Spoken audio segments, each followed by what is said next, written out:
thriving village, absolutely thriving. As you can imagine, the main street was a buzz, and especially on a Friday, which was payday. Mint, because everybody knew everybody. It was before the days of mobile phones and everything, so you just used to knock on your door and or shout at the gate, "Helen, are you coming out?" We're a mining community, so we all had to look after each other. We all looked out for each other. You know, you were very close with your neighbours. Obviously, there was a lot of big families anyway, but your neighbours became your family as well. So we all mucked in together and looked after each other. We weren't the richest. None of the families in the village were. We didn't have a lot of disposable income, but that was not an issue for me as a child, as it isn't for any child really. Well, it was good. I mean, there was like 7 of us, so you know, you had to be a fast eater. But that was good. I mean, like you see, my father went to the pit, so when it was getting to Friday, the money was getting short. My mother used to save all the crusts off the whole week, and you knew on a Thursday it would be bread pudding, because it was a cheap meal, bit of milk and a few raisins, that was it. But we never went hungry, like. My father always had a big garden, and so we never went hungry. Busy, noisy, extremely noisy. I had 3 big brothers and a sister, older sister and a younger sister, and then along came another brother. So it was bedlam most of the time, first up, best dressed, simple as. Shoes went to Blackpool without you, things like that.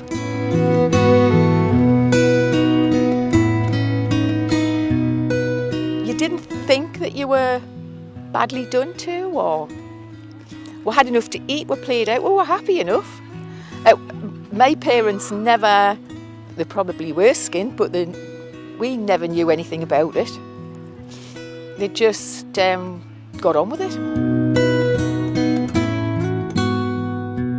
You know, at one stage my mother was poorly and had to go into hospital and have an operation, and we were just given out to neighbours to look after for the duration of the time that my mother was poorly, you know, so because they were kind of part of your extended family, you know, so. But it was a fun community. There was lots of nice people, and you know, lots of things to do, and lots of aunties and things like that. So there was always somebody doing something that you could join in with, you know.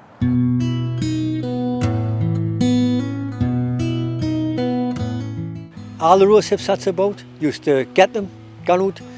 The lad who had the publishing shop in Chopwell, where he used to take all the recipes you could get, and used to buy them off him for threepence or tenner a pund or whatever it was, sort of thing, you know.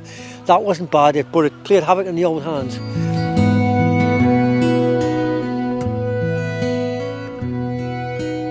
My dad had hens and he used to sell them to his friends, but we had to deliver them. The kids had to deliver them. My round was over Whittenstall, so I had to get this big bag of eggs, boxed eggs, carry them right the way over, and I used to sell them to his customers. But I always got 5 pence off, well, 5pence it was in them days, or 10pence or something like that. They always gave out a tip, so I always had a little bit of money. That was your pocket money, you earned it.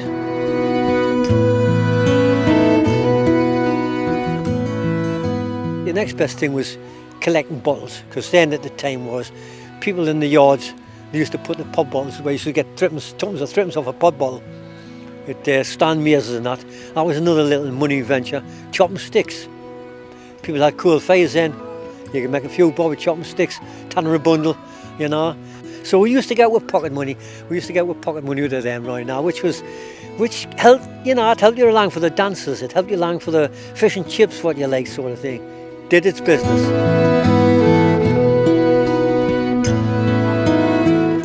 There was a few youth clubs actually when we were kids. There was one in the chapel, that was before this chapel. There was another chapel and there was one there. There was one in the Catholic Hall. There was the Methodist Youth Club. There was usually a disco one at the Church Hall for St John's. The 60s scene was coming on for me then. course then all these bands, once the Beatles had made it, all these bands popped up. And there was 3 bands that we know of in the village, but they of course danced many times up at the church hall to the like Silver Dollars. There was Leyland Solitaires, and there was another band called the Blackjacks. Now they were our local bands that we know, but the bands came in from other districts and played for you on that Friday or Saturday night. You know, there was no drink, you know, or anything in that. You got pop in the back. Kids from other villages come, and yes, we did. We used to like all club in and buy bottles of brown ale. I remember being able to take the tops off with my teeth, and I used to have a queue with people waiting for us to take the tops off the brown ale bottles.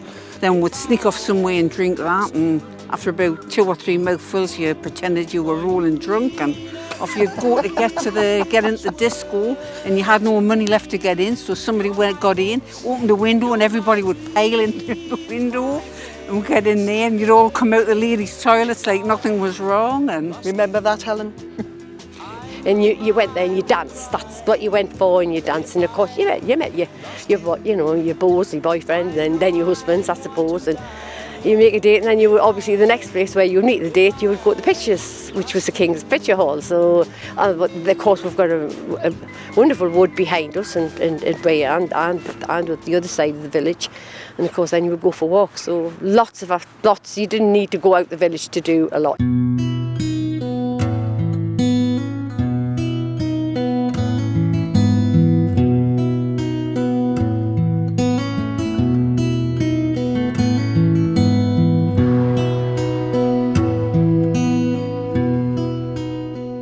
Oh, the hot air was great, absolutely great. I've worked there for 17 years, and I used to be happy walking up the bank, going to the hot air, because you were working, but you were having great fun at the same time.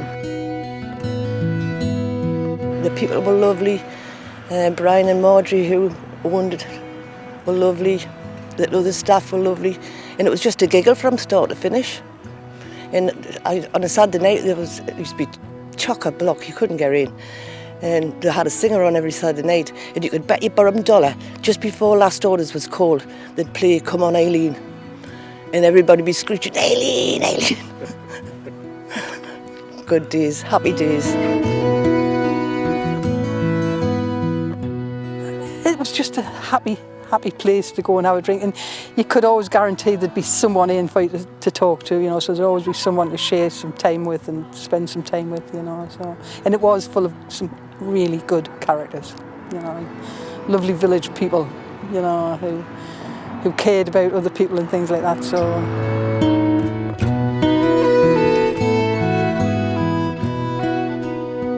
about a month before we got married, and as I say, we didn't have a lot of money, but Stony broke really, and the pub didn't open till 12 on a Sunday, and they were strict in them days.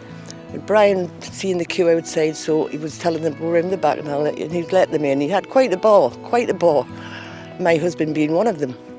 And then there was a knock on the back door, and the man that collected the glasses must have thought it was somebody else wanting to be in. And he opened the door, and it was the police. They raided it.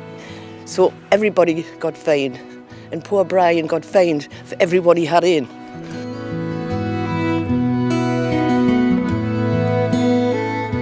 I remember the police coming in one night to check that there was no underage drinkers in. They used to do it frequently in them days, mind you. But they'd never go straight out.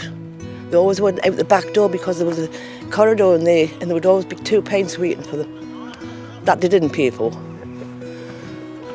But we didn't see anything. We just turned a blind eye.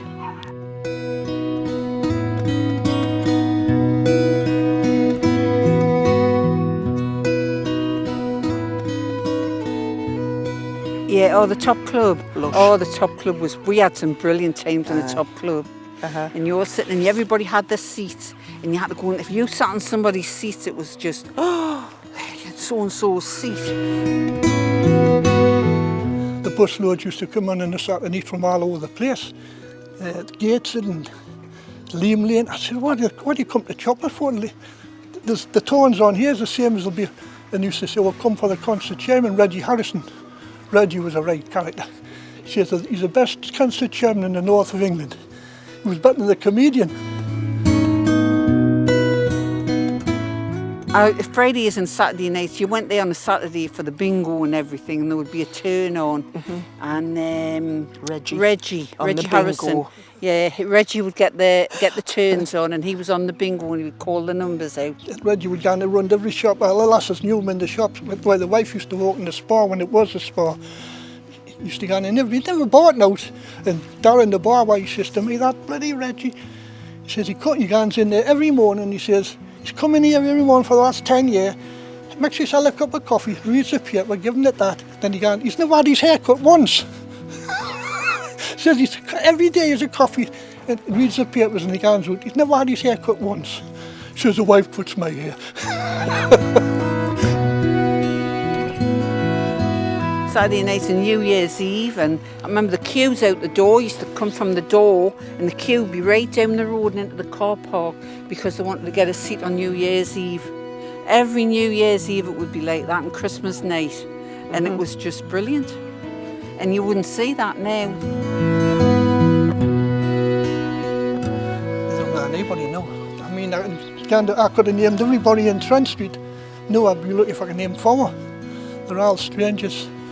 They've all got the fences up. I mean, the yard was all the same. The walls and that, now they've got fences up and it looks like Beirut.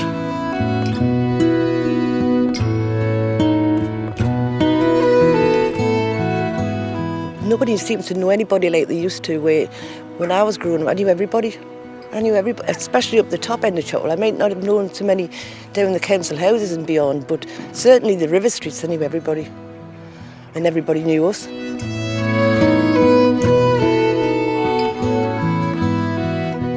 Nobody's got time anymore, you know, everyone's got to be doing this or got to be doing that, whereas we just had time to sit and talk and play and, you know, and we had the outside, we had the space to do it. Times have changed, people don't like their children going out to play and things like that now, so but that was the making of us, that was where the whole roots of where life came from, you know, being able to socialise with family and peers and, you know. There'll never be another village like ours was in them days. The late 60s and the early 70s, or all the 70s, was just brilliant. Never again will there ever be another Chopwell like there was when we were growing up, never.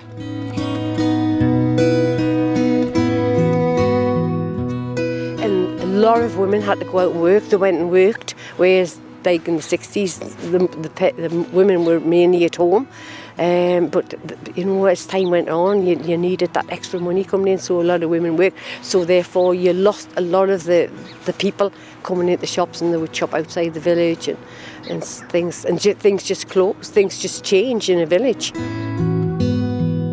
I just think that's affected a lot of places, which is a shame. And I'm so pleased that I grew up at the time I did, because I defend Chopwell because people tend to say horrible things about it sometimes. Yes. And I get very defensive because I just wouldn't change any of it for anything.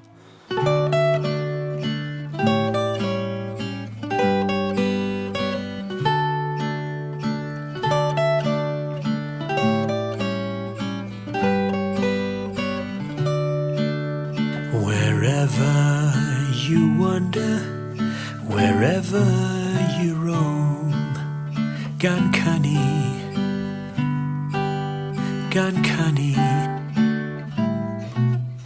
when you're many a mile from your Tyneside home, gan canny.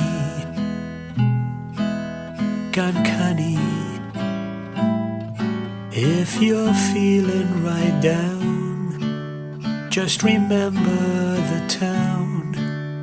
Man, you'll soon be fine when you picture the time. So be in good heart, we'll not long be apart.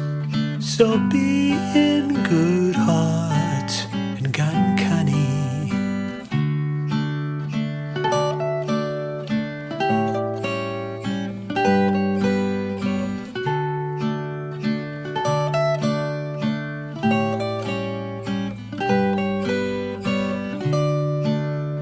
When the long day is done and you're feeling Gan canny, gan canny.